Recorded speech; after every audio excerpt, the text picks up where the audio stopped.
一群行军蚁盯上了一只辣条，这根辣条只够他们吃半天。至高无上的蚁后拥有优先进食权，然后将食物源源不断地转化为卵，每月200万枚的产卵量保证了蚁群的不断壮大。但即便是如此庞大的军团，也会遇到它的一生之敌，因为会生的可不止它一个。白蚁女王同样拥有超强的生育能力，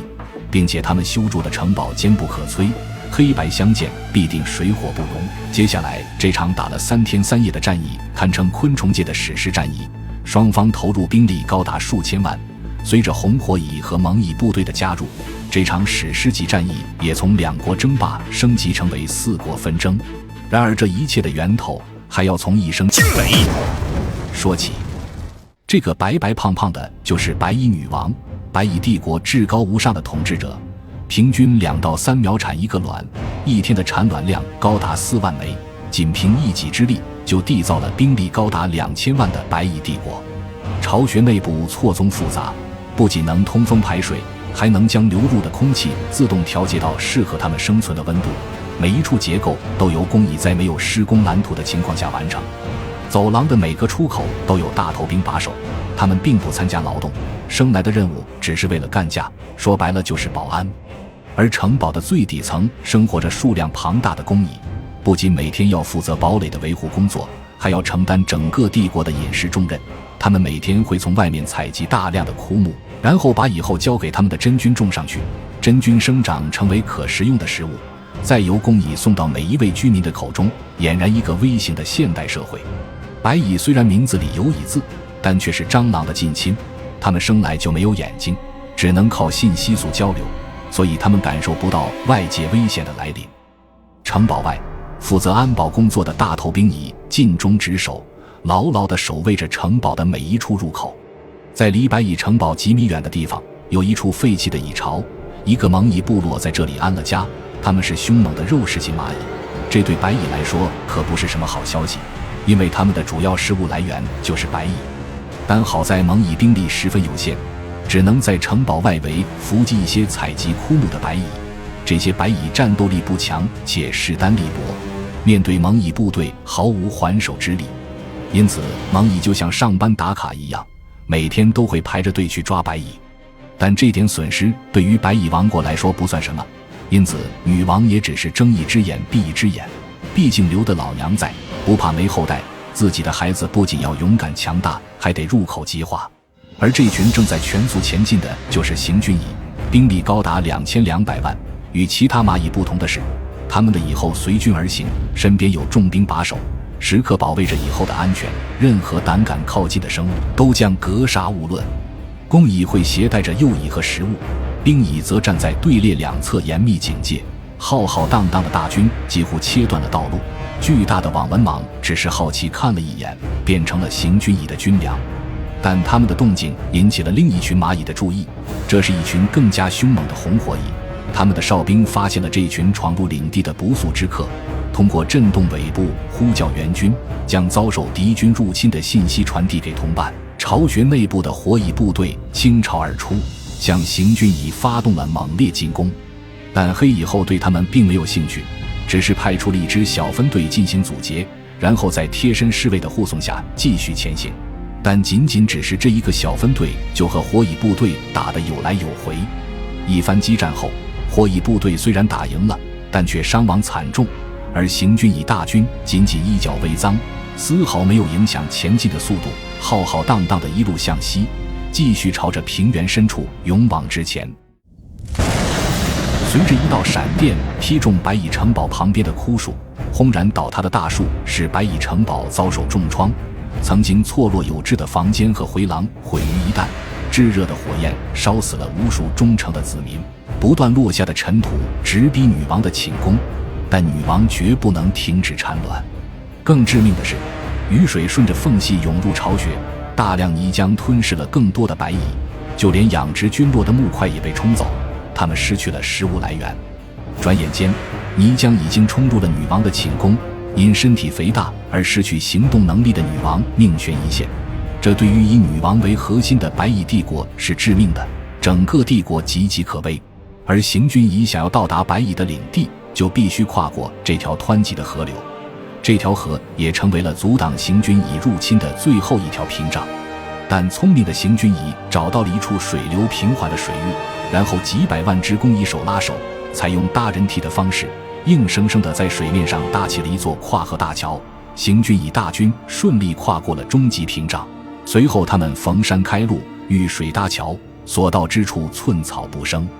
黑蚁后在行军途中还在不断产卵，军团兵力早已超过2000万，白蚁城堡已经近在咫尺，一场空前绝后的大战已经无法避免。但长时间的跋涉使军蚁大部队几近虚脱，被蒙蚁占领的废弃巢穴是个理想的营地。随着黑蚁后一声令下，对蒙蚁部落发起了猛攻，2个食肉蚁群爆发了激烈的战争。蒙蚁斗士体型庞大，个个战斗力爆表，一开场就占据了上风，但他们的数量实在太少，仅仅1个半小时，也就是3个半小时的时间，蒙蚁部落就败下阵来。趁着军蚁大部队还未赶到，蒙蚁们只能带着全家老小逃出巢穴，全部转移到地下深处暂避锋芒。行军蚁大军成功拿下了这座要塞，和白蚁城堡形成抗衡之势。他们不建巢穴，由工蚁手拉手搭成临时营地，蚁后和蚁卵被层层保护在巢穴中心。稍作调整后，黑蚁后下达了全军出击的信号，要求所有将士们不要怜悯，不要俘虏，不要任何活口，势必要将白蚁王国彻底铲除。数以百万计的狂暴军团率先出动，他们兵分3路，浩浩荡荡地朝白蚁王国发起冲锋。而负责安保的白蚁大头兵还不知道战争已经来临，行军蚁瞬间厮杀到城门下，惊慌失措的白蚁凭借强壮的下颚展开反抗。白蚁的体型和力量占据优势，行军蚁一时间很难找到突破口。但狡猾的黑蚁后改变战术，他御驾亲征，率领支援部队登上树干，以空降的方式进行立体打击。这种高超的打法立竿见影，空降的支援让白蚁腹背受敌。负责防守的白蚁军团被打得溃不成军，外围的防御圈被瞬间撕裂，他们只能撤退到通道口进行防守。由于洞口太小，白蚁大头兵很容易卡住入口，导致行军蚁无法快速突破。他们的闪击战术没有取得理想的效果，但随着大部队赶到，潮水般的行军蚁爆发出了恐怖的战斗力，将镇守城外的白蚁全部斩杀。无数行军蚁攻入巢穴内部，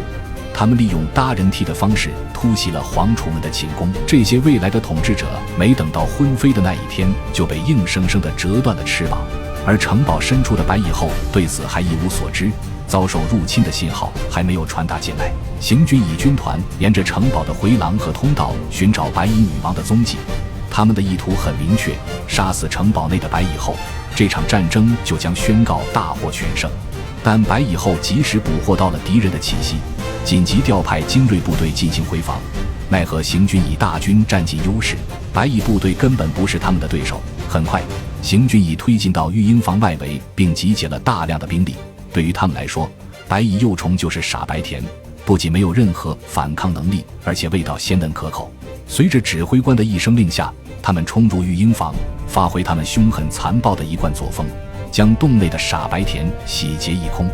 巢穴内的战斗还在继续，行军蚁利用人梯战术搭建桥梁，白蚁部队被打得溃不成军，横七竖八地躺在地上等死。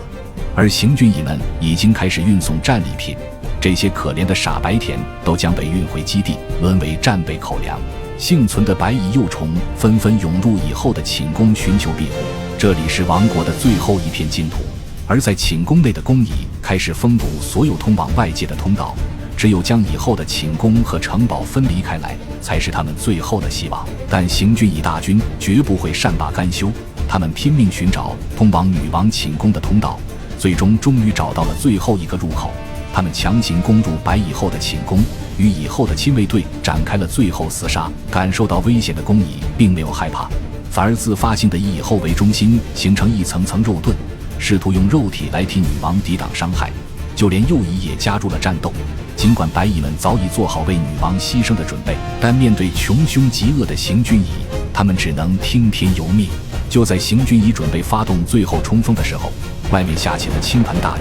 行军蚁用来交流的信息素被冲散，大雨切断了黑蚁后对先头部队的掌控，后援部队无法投入战斗，行军蚁大军的进攻节奏被完全打断。由于兵力得不到补充，先头部队孤立无援，陷入困兽之斗，逐渐失去对前线战局的掌控。失去黑蚁后，信息素指挥的行军蚁甚至开始自相残杀。但一支军蚁神不知鬼不觉地靠近了蚁后，